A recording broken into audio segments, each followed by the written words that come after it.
नमस्कार दोस्तों, उम्मीद है आप स्वस्थ होंगे और अपना ये जो लॉकडाउन टाइम है इसको कंस्ट्रक्टिव तरीके से आगे बढ़ा रहे होंगे।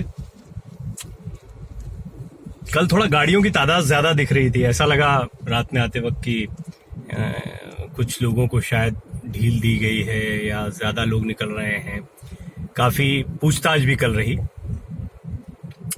खैर, इस सब के बीच में सबसे लोकप्रिय जो आजकल का मुद्दा चल रहा है उस पर बात करने का बहुत मन था, लेकिन कभी कुछ के चक्कर में ये वाली बात नहीं हो पा रही थी।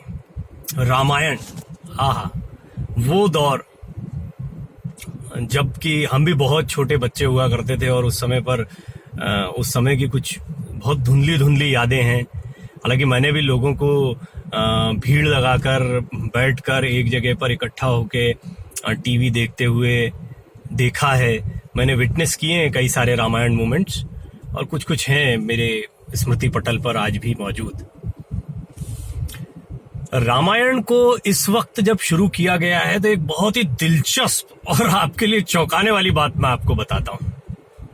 ये पहलू पता नहीं आप में से कितने लोगों को पता होगा कि रामायण और राजनीति, जी हाँ, ये दूरदर्शन की जो रामायण है ना, रामानंद सागर की, ये और देश की राजनीति, ये दोनों काफी जुड़े हुए हैं।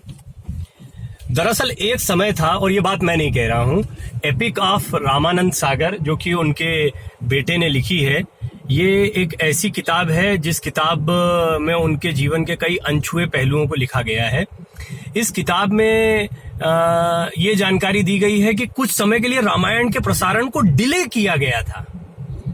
अब बताइए, रामायण के समय को डिले करना ये अपने आप में बड़ा चौंकाने वाला है।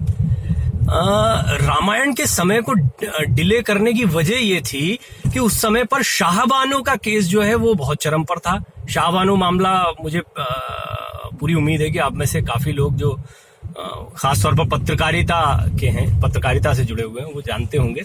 फिर भी एक बहुत छोटी सी उसकी जानकारी दे दूं कि तलाक के बाद में जो एक कंपनसेशन या एक राहत राशि या जो भी कह लें वो मिलना चाहिए, पर सुप्रीम कोर्ट का निर्णय आया था। अब सुप्रीम कोर्ट के निर्णय के बाद में मुस्लिम समाज में खासा रोष था और उस रोष की वजह से तत्कालीन सरकार और तत्कालीन प्रधानमंत्री राजीव गांधी थोड़ा परेशान हो गए थे और परेशान होने के बाद में उनके सलाहकारों के कहने पर या जैसे भी उन्होंने निर्णय ये लिया था कि इसके लिए बकायदा फिर वो एक बिल वगैरह लेकर आए थे और ये सुप्रीम कोर्ट का ये निर्णय भी खारिज हो गया था। मतलब उस समय पर कट्टरपंथी कुछ लोगों का इतना दबदबा चला था।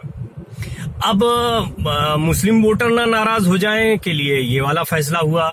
उसके बाद में हिंदू वेव ना खड़ी हो जाए, एक हिंदू वेव, क्योंकि आपको ये जानकारी होनी चाहिए कि जो जनसंघ था उसका जो बीजेपी के रूप में पदार्पण हो रहा था या उसका बीजेपी के रूप में पुनर्निर्माण हो रहा था, ये वही दौर था जब 2 सीटों के आसपास थी, कुछ वोट बैंक बना लिया था अपनी आइडियोलॉजी को और थोड़ा सा राजनीतिक रूप से प्रसारित करने में भारतीय जनता पार्टी उस वक्त कामयाब हो रही थी, धीरे धीरे लोकप्रियता हासिल हो रही थी। और उसी दौर में फिर रामायण का प्रसारण, देखिए रामायण के प्रसारण के बाद ये जो राम मंदिर का मुद्दा था ये और तीव्रता से उठा था, क्योंकि सचमुच में भारतीय परंपरा जो है वो सामने आई और सामने आई तो उसके बाद में लोगों के मन में आस्था जागृत हुई। ऐसा नहीं कि आस्था पहले नहीं थी, आस्था तो तब भी थी जब मुगल यहाँ राज कर रहे थे, तब भी लोग पूजा पाठ, तुलसीदास ने रचना की है रामचरितमानस जैसी, वो था भक्ति आंदोलन। वो आंदोलन तो हमेशा से रहा है, लेकिन बिल्कुल ही शांत हो गया था ये आंदोलन। मतलब हम अपनी जड़ों को जानते ही नहीं थे। हम रामायण का प्रसारण करें ना करें उससे कोई तबका नाराज हो जाएगा जैसी समस्याएं भी चल रही थी। बताइए कितना गंभीर मसला था। लेकिन कुल मिलाकर फिर रामायण का प्रसारण किया गया और रामायण के प्रसारण के फौरन बाद ही हमने इसकी अनंत लोकप्रियता देखी। हमने ऐसी लोकप्रियता देखी जिसमें हमने पाया कि किस तरीके से रामानंद सागर और रामायण ने कुछ नए कीर्तिमान स्थापित कर दी है देश दुनिया और हर उस जगह पर जहां पर रामायण को देखा जाता था। उसमें रामचरितमानस और वाल्मीकि रामायण की सचमुच रिसर्च की गई है, क्योंकि जो आप डायलॉग सुनते हैं वो डायलॉग ऐसा नहीं कि फिल्मी या टीवी सीरियल की स्क्रिप्ट है। दरअसल वो चौपाइयों का एक तरीके से तर्जुमा या अनुवाद किया गया है आज की भाषा में, ट्रांसलेशन में। चौपाई हो चाहे श्लोक हो चाहे, इसलिए आप जब मंदोदरी रावण संवाद, विभीषण रावण संवाद या विभीषण मंदोदरी संवाद भी सुनते हैं या लक्ष्मण रावण संवाद सुनते हैं, तो ये सारे संवाद जो हैं किस तरह से इन महापुरुषों ने, वाल्मीकि और तुलसीदास जी ने कहे थे, उनको रामानंद सागर ने एक नए अंदाज में रखने का प्रयास किया और इसीलिए उसको हाथों हाथ ले लिया गया। तो कुल मिला के आज के वीडियो को बनाने का मकसद ये है कि एक रामायण और शिवमंगल से डॉक्टर शिवमंगल सिंह सुमन ने कार्यक्रम के दौरान रामानंद सागर को आज का तुलसीदास भी कहा था। मैं भी मानता हूं इस बात को। देखिए, मेरा एक मानना रहा है कि भाषा जो है वो बहुत महत्वपूर्ण होती है, दौर बदल जाता है। वाल्मीकि रामायण तो थी ही, रामचरितमानस की क्यों आवश्यकता थी? और रामचरितमानस इतनी लोकप्रिय क्यों हो गई? क्योंकि जिन लोगों ने रामचरितमानस के साथ साथ वाल्मीकि रामायण का अध्ययन किया है वो जानते हैं कि काफी सारा काम जो है वहीं से लिया गया है।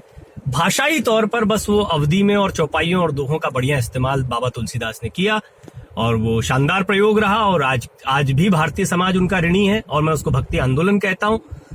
था भी वो भक्ति आंदोलन। तो कुल मिला के जैसे जैसे समय बदलता है तो भाषाई तौर पर उसको समझाने का, उस साहित्य को नए सिरे से रखने का की एक जरूरत होती है।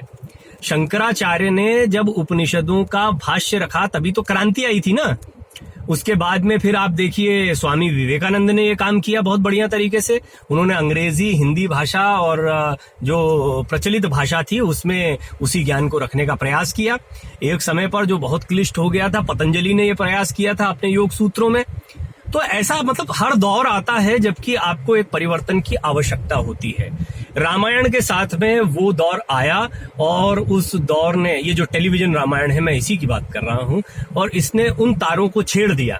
और आपको ये जानकर आश्चर्य नहीं होना चाहिए कि कई बड़े बड़े ब्रांड्स ने आधुनिक ग्राफिक्स के साथ में बड़े सुडौल अभिनेताओं और बहुत ही सुंदर अभिनेत्रियों के साथ रामायण और महाभारत का निर्माण कर दिया, पर उनको दर्शकों का प्रतिसाद नहीं मिला।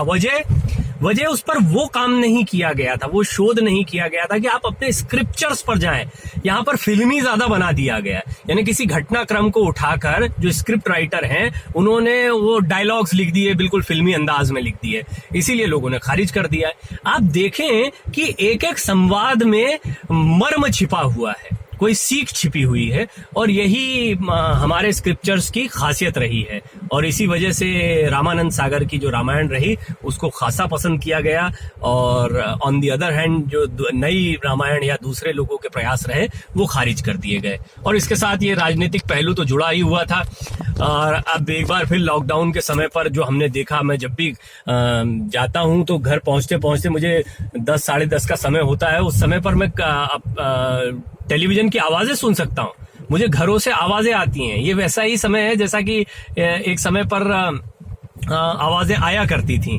और एक बार फिर मुझे लगता है कि रामायण का वो दौर वापस आया है लॉकडाउन की वजह से। लेकिन ये दौर हमें कई और चीजों को भी सिखाता है। ये दौर हमें ये सिखाता है कि किस तरीके से हमें अपने स्क्रिप्चर्स का सम्मान करना चाहिए, उन्हें और गहराई से समझना चाहिए। मैं उम्मीद करता हूं कि आप लोगों के को ये बात कुछ काम की लगी होगी। बहुत बहुत धन्यवाद मुझे लगातार सुनने के लिए। धन्यवाद।